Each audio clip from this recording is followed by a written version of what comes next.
If you cannot retain your customers, your brand will ultimately die. Welcome to the Mastering E-commerce Marketing Podcast. I'm your host, Eitan Kotter, co-CEO of Vimy. In an era of rising acquisition costs and increased competition, this podcast is dedicated to helping you drive sales, engage customers, and build meaningful communities so you can turn passive visitors into active buyers. Now let's get started with the episode. Welcome back to another episode of Mastering E-commerce Marketing. Today, I'm joined by Daniel Budai, the CEO and founder of Budai Media, an agency that has helped over 200 e-commerce brands generate more than 100 million in revenue through expert retention marketing strategies. Daniel and his team specialize in email marketing, SMS, and omnichannel strategies that keep customers engaged and drive serious results. Daniel, it's great to have you here. How are you today? Yeah, I'm doing great. Thanks a lot for the invite, and thank you everyone who is listening to us today. Yes, exciting topic today, Daniel. Exciting topic today. So why did you choose to focus primarily on e-commerce retention marketing strategies? Yeah, sure. So believe it or not, I studied geology at university around 10 years ago. I studied it for a long time, for 6 years. So I wanted to work in the petroleum industry. However, I didn't find a job with that back then. So I just looked around the market and I ended up on Upwork as a freelance copywriter. And actually, it worked out really well. So I just founded an agency after a while. I hired copywriters and other marketing professionals, and we became an e-commerce email marketing agency first, and by now retention marketing agency. So now we are 16 people.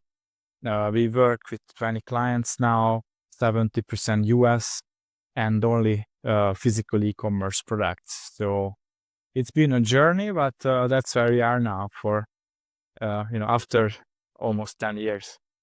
Amazing. So we work with around 200 customers over those years, right? So when did you start and what's the focus today in terms of maybe you can zoom in a little bit and just explain to us what exactly do you offer to your customers? Is like a done for you services? It's on the consulting side of things. Love to learn more. Sure. Yeah, we do both implementation and consultation.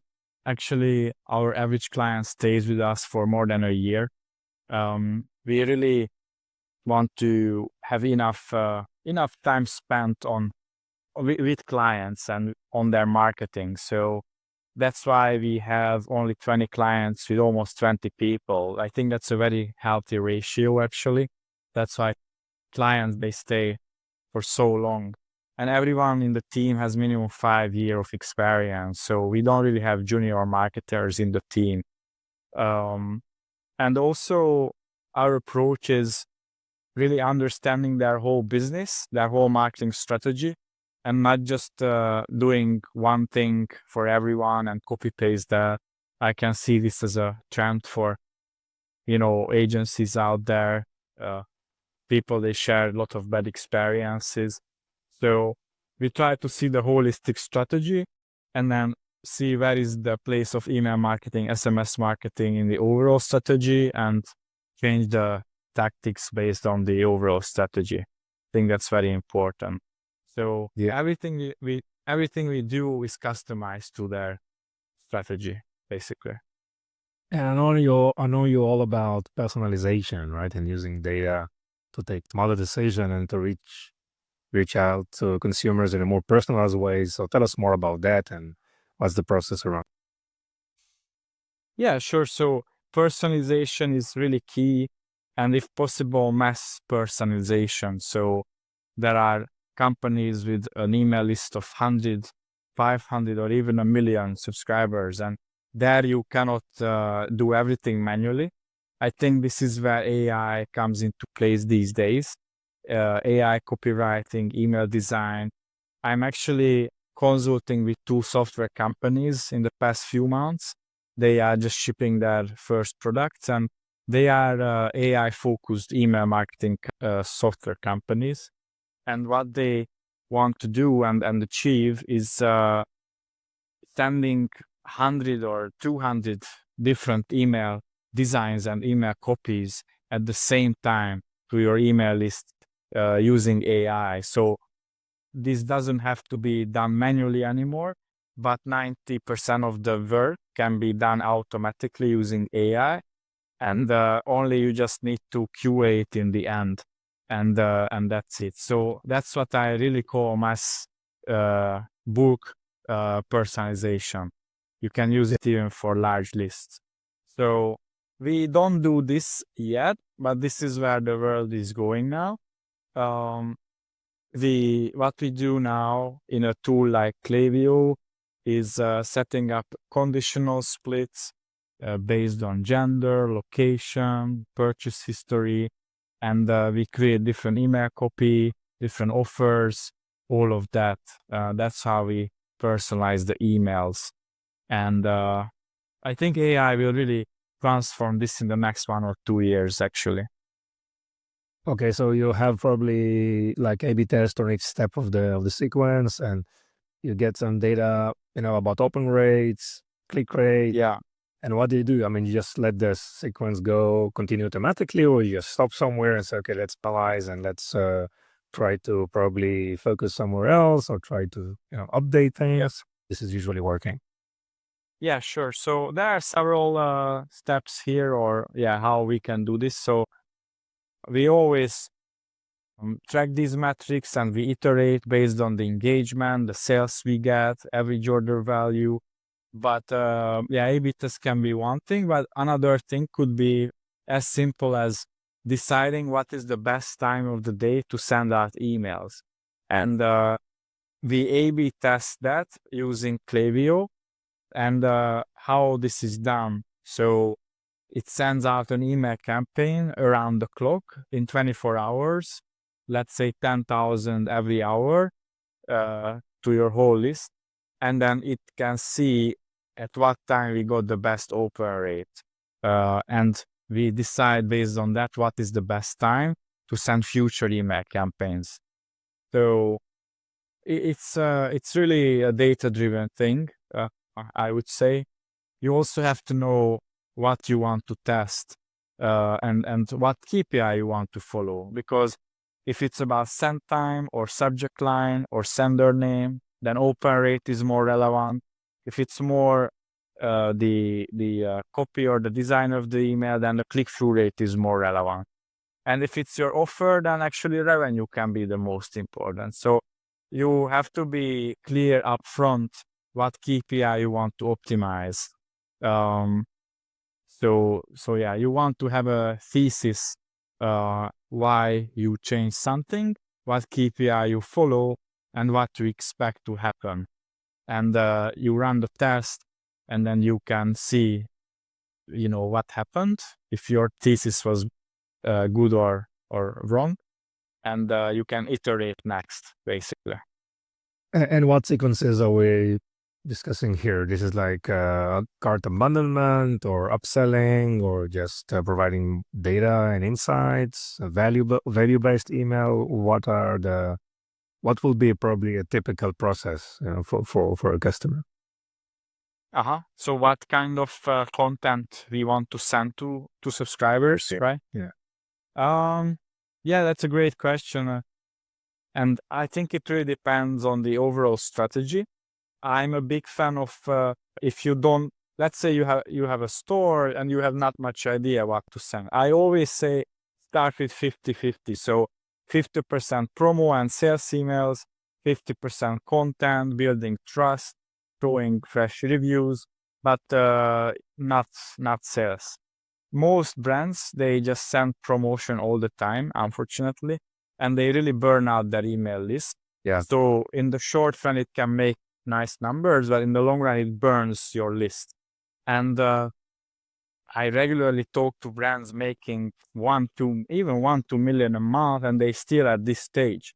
They have to understand that education can work really well, and it doesn't exhaust your list. And in the long run, it can even increase your revenue because an educated customer will spend more money.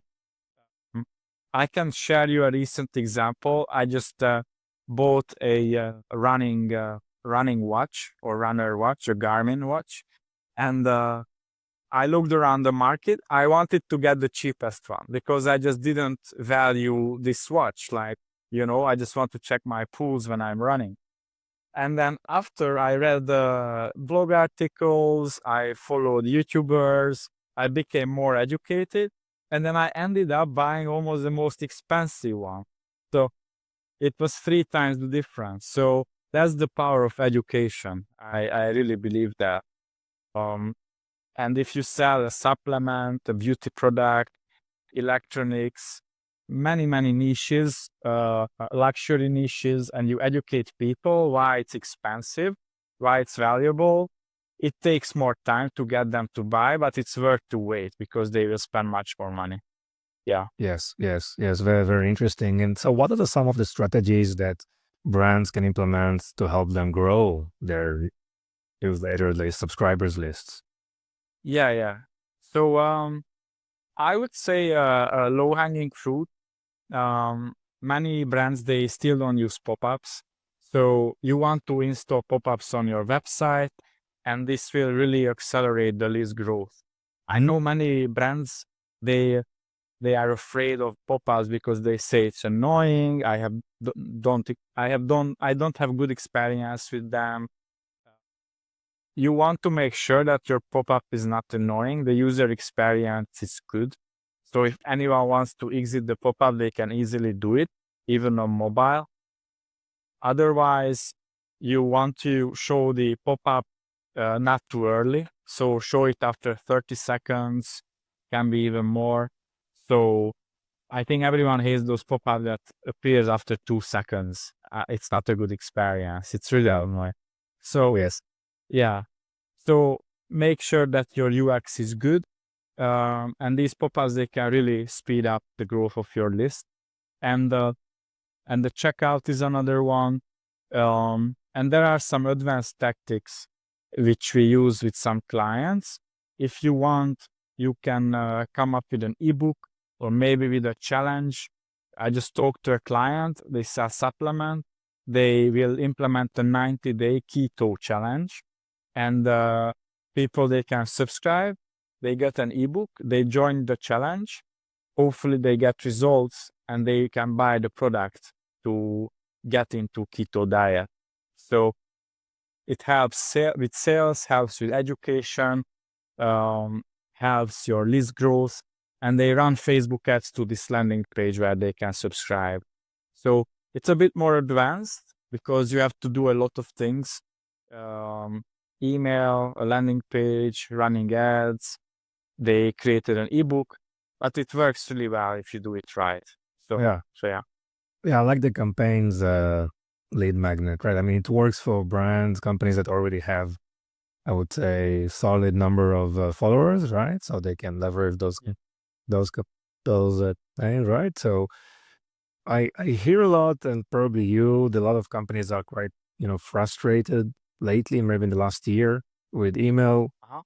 bouncing rates. I mean, there is entire operation around just sending those emails, and Google, Microsoft are just becoming more sensitive, right? In terms of that's the operational side of things and bounce rates and deliverability, but also like overflow of content, and like people are less tolerant, right, for receiving email. What are your thoughts on this? How do you see the current status of the market?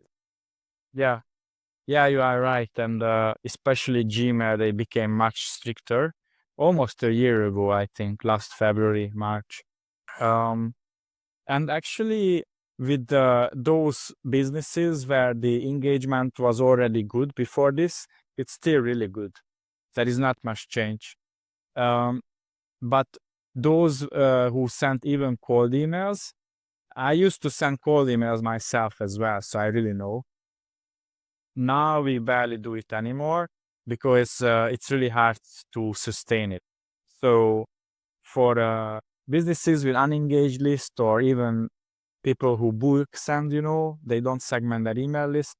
uh, Now it's really hard to do it now.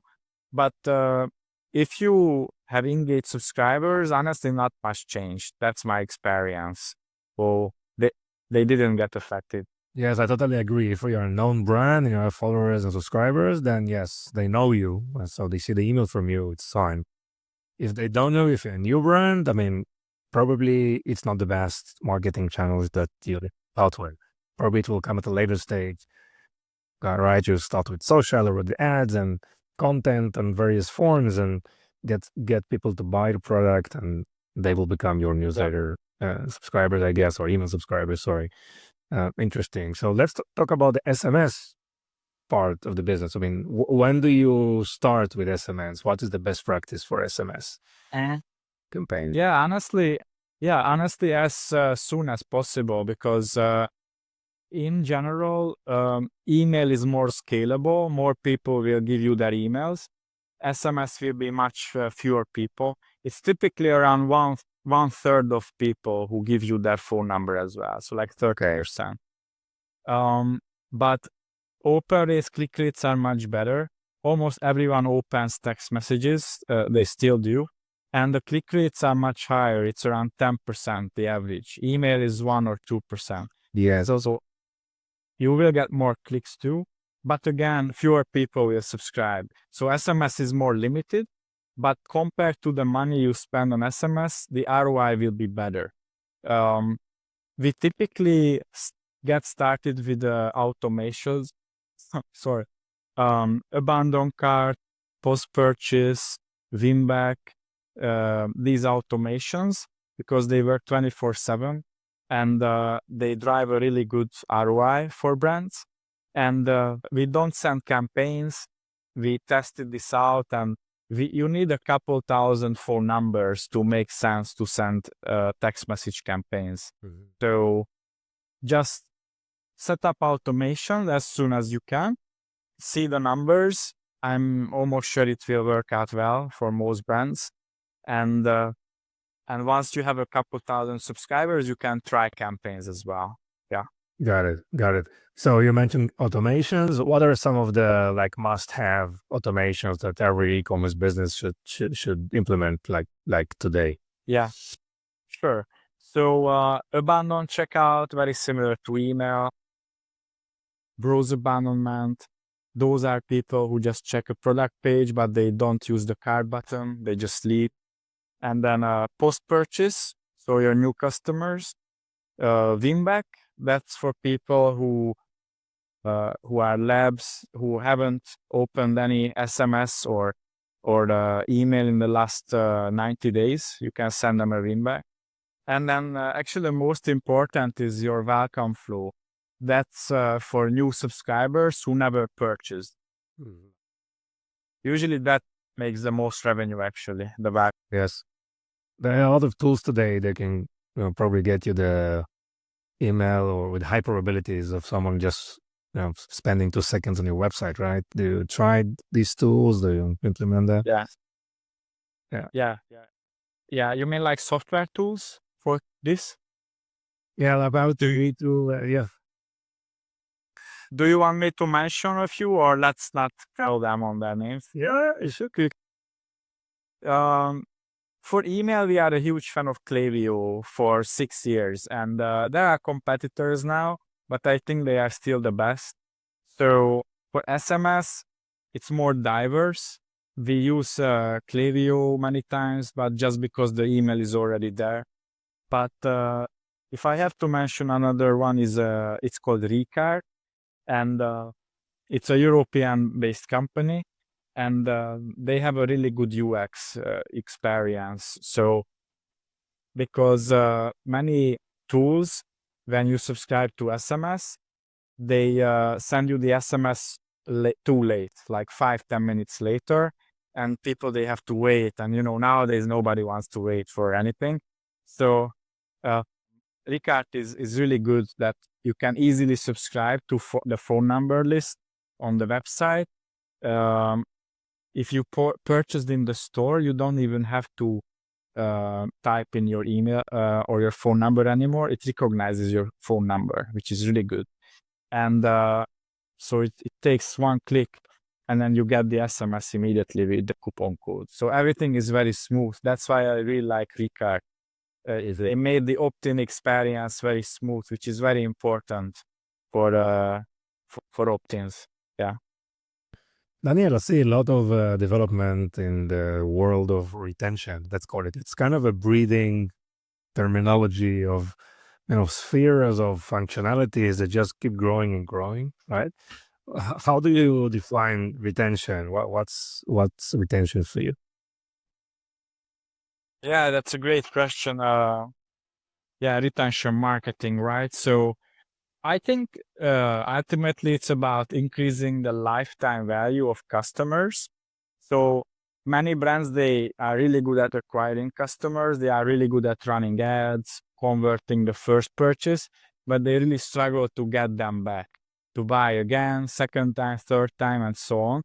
And I think somebody said this that if you cannot retain your customers, your brand will ultimately die, basically, because you will, you will just run out of new customers at some point, even if you sell in a huge country like the US. So you will just, reach everyone at some point, and there are no more new customers. So you want to retain them because multiple reasons. So acquiring a new customer is always the hardest and the most expensive.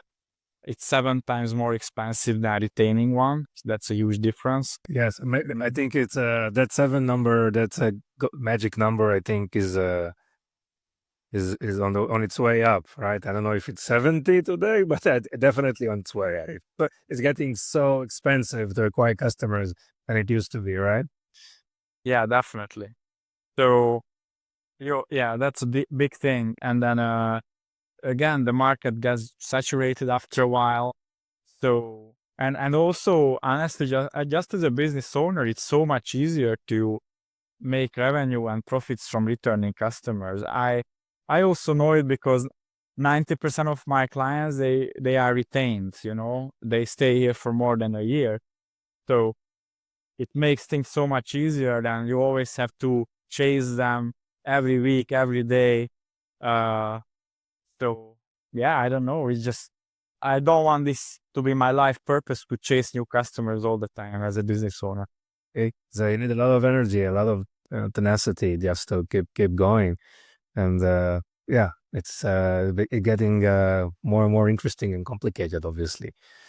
Uh, all these things. So, Daniel, where loyalty programs, you know, just when do you start with loyalty programs, and what do you see working today, right, for loyalty programs in the market? Yeah, that's a great one. So I think loyalty programs, they have their place for sure. If you are below 1-2 million per year in revenue, honestly, I wouldn't think about it much. But once you achieve those numbers, you can implement it. And if you have a large brand, 8-9 figures a year, it becomes actually really important. As your brand grows, the loyalty programs becomes more and more significant. That's why Starbucks or Nike, they are really serious about these programs. And if you are a Shopify brand, there are many different tools nowadays. You can use Yotpo, Loyalty Lion, Stem.io. So you can choose your software, but the main things is the same. You want to incentivize people to buy, to refer you to other people, but not just purchases. I think many brands, they do this wrong because they just give some points to people and they can use these points as discounts, they can convert them into discounts.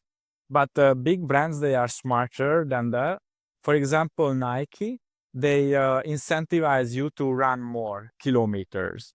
And ultimately, it will mean more purchases, right? Because you will need new shoes. So these big brands, they rather focus on the activity that people do, not on the purchase directly, but on the activity that drives the purchase. And I think for customers, it feels much better. They don't want me to buy another shoe, but they tell me to run more. I will do that for sure. Or Starbucks tells me to drink more coffee, or I don't know, try this new juice because it's healthy.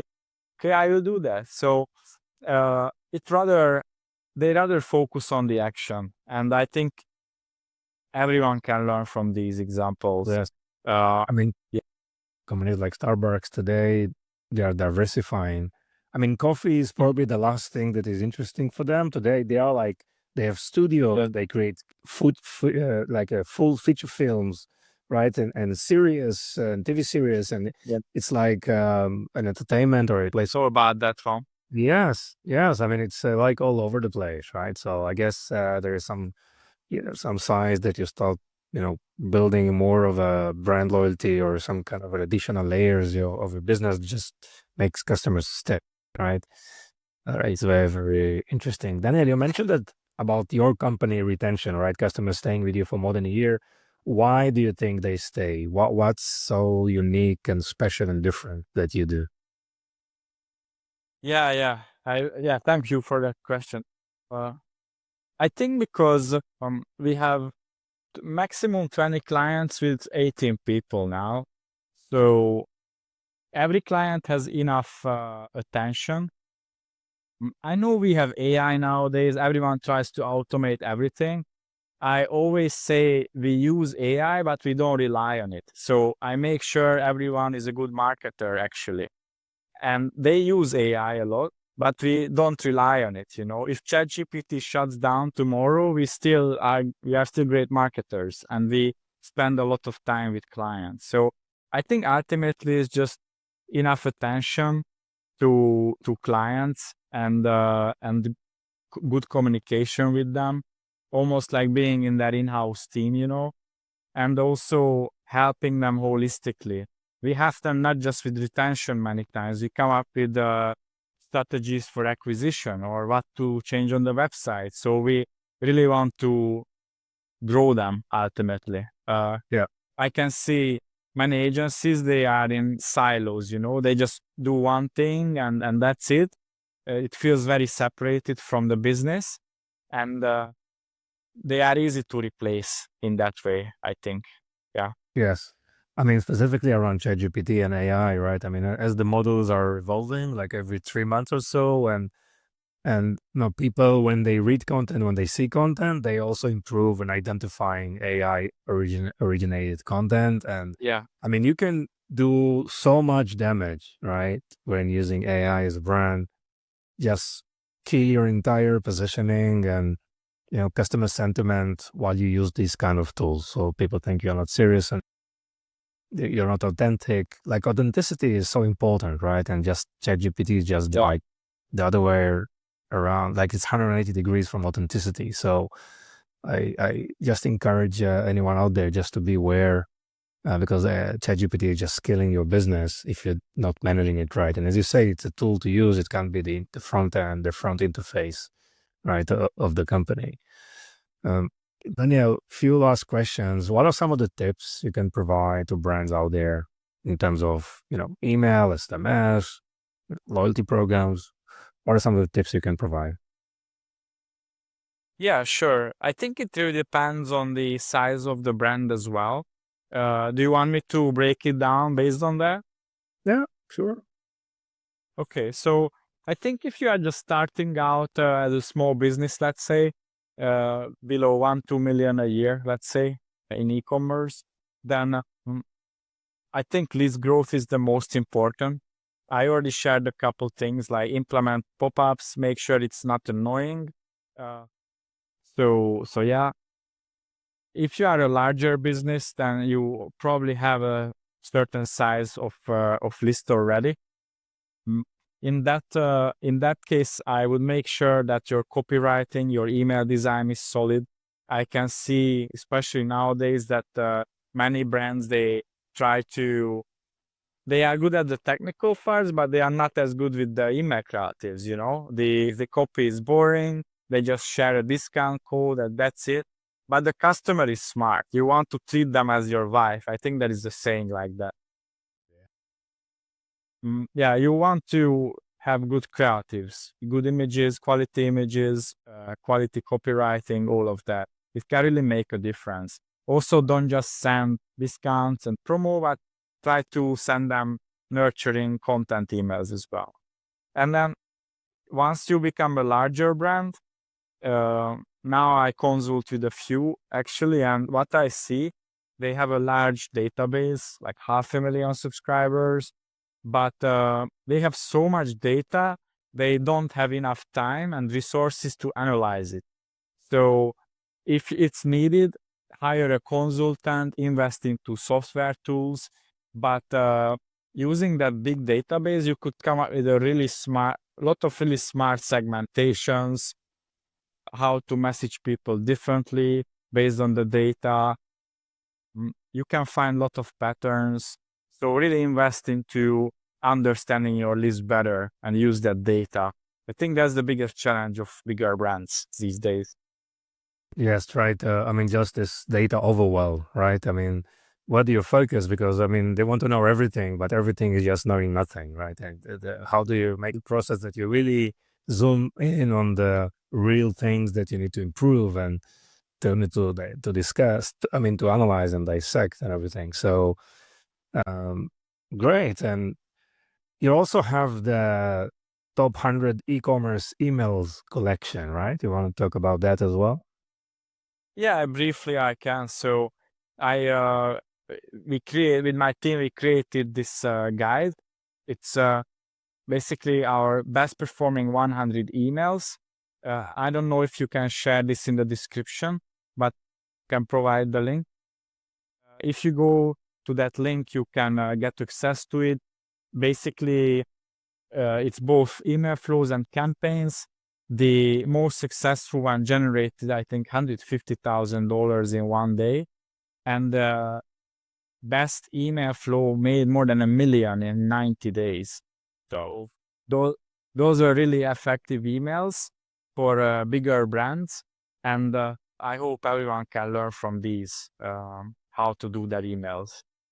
Great. And the link will be on the show notes. It's the budaimedia.com/top 100 emails. So yeah, we'll share it in the show notes. And Daniel, where people can find you if they want to work with you or chat with you or discuss. Yeah, you just set the website, you can find me there. Or if you prefer social or YouTube, find me on YouTube. Type in my name, Daniel Budai, you will find me. I post every week about e-commerce, retention marketing. You can also find me on LinkedIn, Twitter, Instagram. So drop me a DM and I will reply. Yeah. Amazing, Daniel. Thank you so much. Very, very interesting. I wish you all the best and thank you for being here.